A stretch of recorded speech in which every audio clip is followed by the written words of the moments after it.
பக்தி யோகத்துல 5 நிலைகள் இருக்குன்னு பார்த்தோம் இல்லையா? சரி, அந்த 5 ஸ்டேஜையும் ஒருத்தர் கடந்து முடிச்சதுக்கு அப்புறம் எப்படி இருப்பாரு?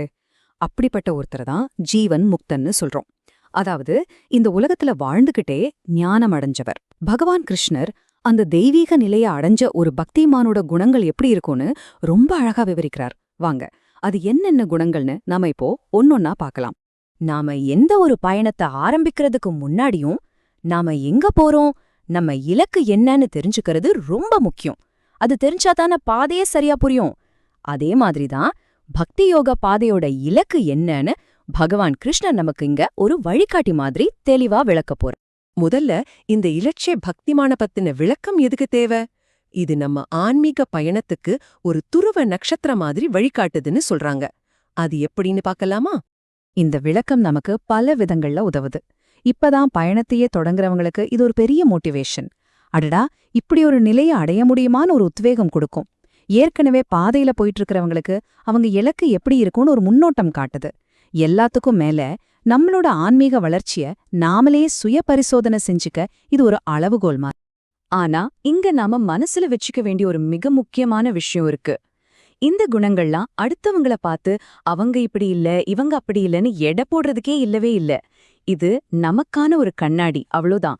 நம்மள நாமளே சுய பரிசோதனை செஞ்சுக்கிட்டு நம்ம பயணத்தை சரி செஞ்சுக்க உதவும் ஒரு கருவி மட்டுமே.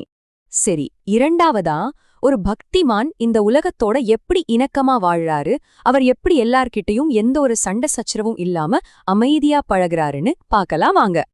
பாருங்க, யாரையுமே வெறுக்காம எல்லார்கிட்டயும் நட்பாவும் அன்பாவும் இருக்கிறது. அப்புறம் இது என்னோடது அப்படிங்கிற அந்த உரிமை கொண்டாடும் உணர்வே இல்லாம இருக்கிறது.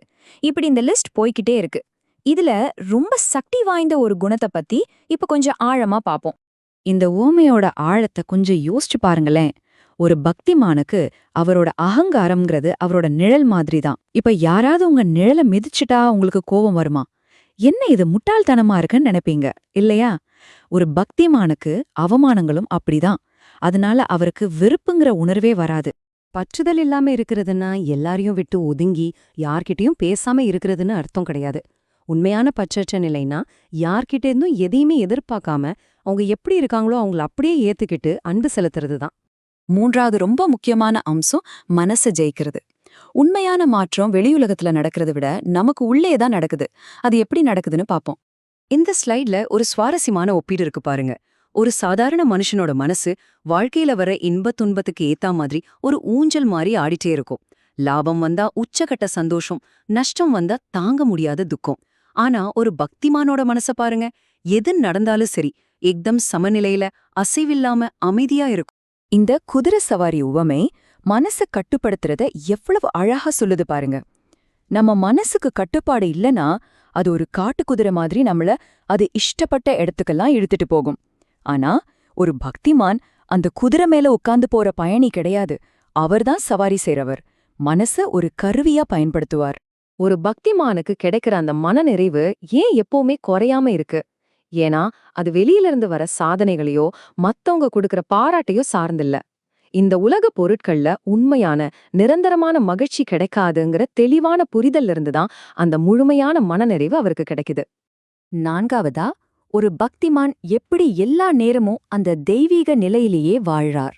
இதுதான் ஞானமடைஞ்ச நிலையோட மிக ஆழமான முக்கியமான அம்சம். இங்கதான் ஒரு மிகப்பெரிய மாற்றம் நடக்குது. நான் அப்படிங்கிற வார்த்தையோட அர்த்தமே ஒரு பக்திமானுக்கு மாறிடுது. அவருக்கு நான்னா இந்த உடம்போ மனசோ கிடையாது.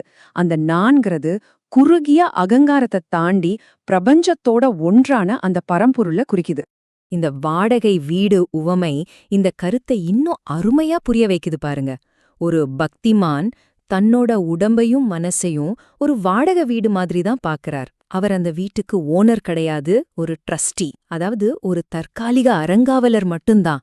அதனால அந்த வீட்ல விரிசல் விழுந்தா, அதாவது உடம்புக்கு வயசானாலோ நோய் வந்தாலோ அவர் கவலைப்படுறதே இல்ல. இதனால அவருக்கு கிடைக்கிற சுதந்திரம் இருக்கே, அதுதான் உண்மையான சுதந்திரம். அவரோட அமைதி, சந்தோஷம், பாதுகாப்பு இது எதுவுமே வெளி உலகத்தையோ மத்தவங்களையோ சார்ந்து இல்ல. அதனால அது எப்பவுமே நிலையா இருக்கு. இறுதியா நாம இதுவரைக்கும் பேசின இந்த பயணத்தோட முடிவையும் நாம கத்துக்கிட்ட விஷயங்களையும் ஒன்னு சேர்த்து தொகுத்து பார்க்கலாம். பக்தி யோக பாதையை ஒருத்தர் முழுமையா முடிக்கும்போது அவங்க கிட்ட இயற்கையாவே மலரக்கூடிய 20 தெய்வீக குணங்களை பத்தி தான் நம்ம இவ்ளோ நேரம் விவாதிச்சோம். இதெல்லாம் கஷ்டப்பட்டு வரவழைக்கிற குணங்கள் இல்ல, தானாகவே மலர்ற இயல்புகள். இதோட பகவத்கீதையில ரொம்ப முக்கியமான ஒரு பகுதியான பக்தி யோகம், அதாவது 7வது அத்தியாயத்திலிருந்து 12வது அத்தியாயம் வரைக்கும் உள்ள பகுதி நிறைவுக்கு வருது. இது உங்களுக்கும் ஒரு நிறைவான அனுபவமா இருந்திருக்கும்னு நான் நம்புறேன். சரி, இந்த விளக்கத்தை முடிக்கிறதுக்கு முன்னாடி உங்ககிட்ட ஒரு கேள்வி. நம்ம இவ்ளோ நேரம் பேசின இந்த அற்புதமான குணங்கள்ல எந்த ஒரு குணத்தையாவது இன்னையிலேருந்து உங்க வாழ்க்கையில கொஞ்சம் கொஞ்சமா கொண்டு வர முயற்சி பண்ண போறீங்க? சும்மா யோசிச்சு பாருங்க.